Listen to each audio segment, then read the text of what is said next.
York Castle is a fortified complex in the city of York, England. It consists of a sequence of castles, prisons, law courts and other buildings, which were built over the last 9 centuries on the south side of the River Foss. The now ruined keep of the medieval Norman castle is commonly referred to as Clifford's Tower. Built originally on the orders of William I to dominate the former Viking city of Jórvík, the castle suffered a tumultuous early history before developing into a major fortification with extensive water defenses. After a major explosion in 1684 rendered the remaining military defenses uninhabitable, York Castle continued to be used as a jail and prison until 1929. The first motte and bailey castle on the site was built in 1068 following the Norman conquest of York. After the destruction of the castle by rebels and a Viking army in 1069, York Castle was rebuilt and reinforced with extensive water defenses, including a moat and an artificial lake. York Castle formed an important royal fortification in the north of England. In 1190, 150 local Jews were murdered in a pogrom in the Timber Castle keep. Most of them died by suicide in order not to fall into the hands of the mob. Henry III rebuilt the castle in stone in the middle of the 13th century, creating a keep with a unique quatrefoil design, supported by an outer bailey wall and a substantial gatehouse. During the Scottish Wars between 1298 and 1338, York Castle was frequently used as the centre of royal administration across England, as well as an important military base of operations. York Castle fell into disrepair by the 15th and 16th centuries, becoming used increasingly as a jail for both local felons and political prisoners. By the time of Elizabeth I, the castle was estimated to have lost all of its military value but was maintained as a centre of royal authority in York. The outbreak of the English Civil War in 1642 saw York Castle being repaired and refortified, playing a part in the royalist defence of York in 1644 against parliamentary forces. York Castle continued to be garrisoned until 1684, when an explosion destroyed the interior of Clifford's Tower. The Castle Bailey was redeveloped in a neoclassical style in the 18th century as a centre for county administration in Yorkshire, and was used as a jail and debtors' prison.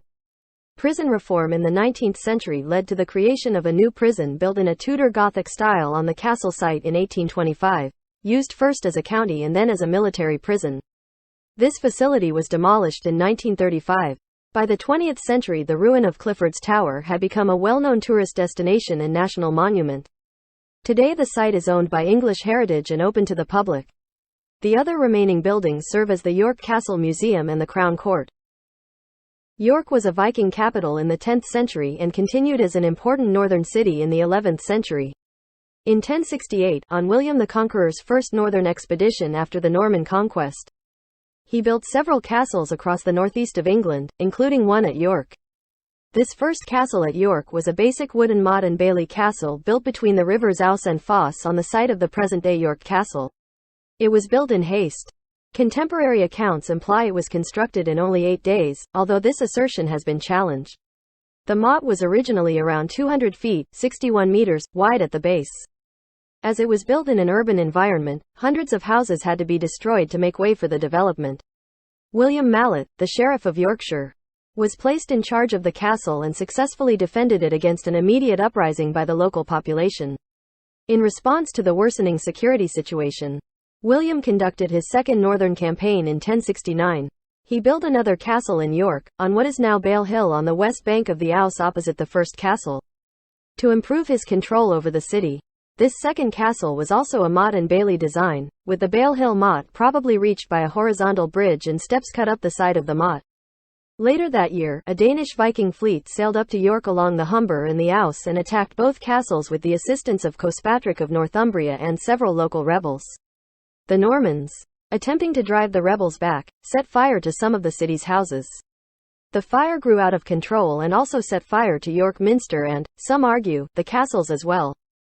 The castles were captured and partially dismantled, and Mallet was taken hostage by the Danes. William conducted a widespread sequence of punitive operations across the north of England in the aftermath of the attacks in 1069 and 1070. This harrying of the north restored sufficient order to allow the rebuilding of the 2 castles, again in wood. The bailey at York Castle was enlarged slightly in the process. Buildings believed to have been inside the bailey at this time include halls, kitchens, a chapel, barracks, stores, stables, forges, and workshops. By the time the Domesday Book was written in 1086, York Castle was also surrounded by a water-filled moat and a large artificial lake called the King's Pool, fed from the River Foss by a dam built for the purpose. More property, including 2 watermills, had to be destroyed to make way for the water defenses. Over time the Bale Hill site was abandoned in favor of the first castle site, leaving only the motte, which still exists. That is all. Subscribe and post comments for future videos.